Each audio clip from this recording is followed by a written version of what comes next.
नोरमा group, जो सोचता है वो करता है।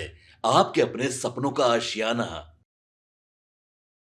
तेजस्वी यादव एक बार फिर सियासी निशाने पर हैं। इस बार मुद्दा है राष्ट्रीय यादव की सुरक्षा बढ़ाए जाने का। राष्ट्रीय यादव, जो कि बिहार के चर्चित नेता और एक मजबूत राजनीतिक परिवार से आती है, तेजस्वी यादव की पत्नी है, उनकी सुरक्षा अचानक से बढ़ा दी गई है। इससे राजनीति के गलियारों में कई तरह की चर्चाएं शुरू हो गई है। क्या वह सिर्फ एक सामान्य प्रशासनिक फैसला है या इसके पीछे कोई बड़ा सियासी संकेत छिपा है? दरअसल बीते कुछ महीने से बिहार की राजनीति में कई बदलाव देखने को मिले हैं। एनडीए में शामिल दलों के बीच आपसी खींचतान और मतभेद लगातार सामने आ रहे हैं, खासकर जब से तेजस्वी यादव की सक्रियता बढ़ी है और वो खुलकर मुख्यमंत्री नीतीश कुमार की नीतियों पर सवाल उठने लगे। तब से ही भाजपा और जेडीयू के बीच तनाव महसूस किया जा रहा है।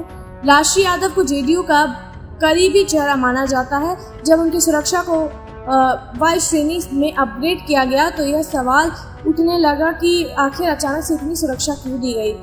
क्या उन्हें किसी तरह का खतरा है? अगर है तो किससे? क्या ये तेजस्वी यादव और उनके गुट की ओर इशारा है? हालांकि सरकार की तरफ से यह कहा गया है कि एक रूटीन प्रक्रिया है, लेकिन विपक्ष इसे किसी बड़ी साजिश का हिस्सा बता रही है। राजद के नेताओं का कहना है कि यह तेजस्वी यादव को बदनाम करने की एक चाल है। उनके मुताबिक तेजस्वी को बदनाम करके भाजपा और जेडीयू यह दिखाना चाहता है कि विपक्ष डराने धमकाने की राजनीति कर रहा है। वही एनडीए से जेडीयू के प्रवक्ता कुछ और ही कह रहे हैं। उन्हें लगता है कि ये सब चुनाव से पहले उनकी बस अटेंशन लेने की एक चाल है। तेजस्वी यादव खुद भी इस मुद्दे पर खुलकर सामने आए हैं। उन्होंने कहा कि उनकी पार्टी कभी भी किसी महिला नेता या किसी भी राजनीतिक व्यक्ति के खिलाफ हिंसा या धमकी की राजनीति नहीं करती। उन्होंने सरकार से सवाल किया कि अगर किसी को खतरा है तो उसके पीछे ठोस सबूत क्या है? सिर्फ अनुमान के आधार पर किसी की छवि खराब करना लोकतंत्र के लिए खतरनाक है। दूसरी ओर भाजपा के कुछ नेता इस मुद्दे को बहुत गंभीर मान रहे हैं। उनका कहना है कि राष्ट्रीय यादव को लगातार धमकियां मिल रही थी, जिसके चलते सुरक्षा बढ़ाना जरूरी हो गया था। उन्होंने आरोप लगाया था कि राजद के कुछ कार्यकर्ताओं की भाषा और हरकतें आपत्तिजनक रही है। लेकिन इस सब के बीच जो सबसे दिलचस्प बात है वह है एनडीए में दरार के संकेत।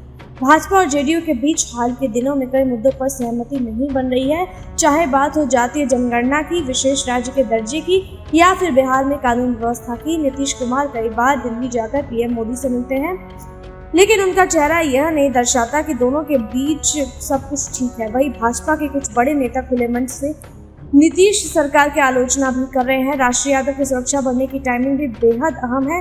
यह फैसला ऐसे समय में आया है जब बिहार में विपक्ष सरकार को हर मोर्चे पर घेरने की कोशिश कर रहा है। साथ ही आखिर में यह भी कहा जा सकता है कि बिहार की राजनीति में कोई भी फैसला सिर्फ प्रशासनिक नहीं होता, उसके पीछे सियासी गणित होता है। राष्ट्रीय यादव की सुरक्षा बढ़ना भी इसी सियासी गणित का हिस्सा लग रहा है। तेजस्वी यादव पर निशाना साधने की कोशिश की जा रही है, लेकिन वो कितनी कारगर साबित होती है यह आने वाले दिनों में साफ हो जाएगा। फिलहाल इतना तय है कि बिहार की राजनीति एक बार फिर से गर्म हो गई और आने वाले हफ्तों में इस पर सियासत और भी तेज होगी। तेजस्वी यादव को अपनी रणनीति को और मजबूत करना होगा, क्योंकि एनडीए खेमा उन्हें कमजोर करने के लिए हथकंडा अपना रहा है। साथ ही वही एनडीए को भी अपने अंदर के दरारों को भरना होगा, वरना यह मामला उनके लिए भी उल्टा पड़ सकता है। अब देखते हैं इस मामले में आगे और क्या कुछ अपडेट आता है। तब तक के लिए आप देखते रहिए भारत लाइव।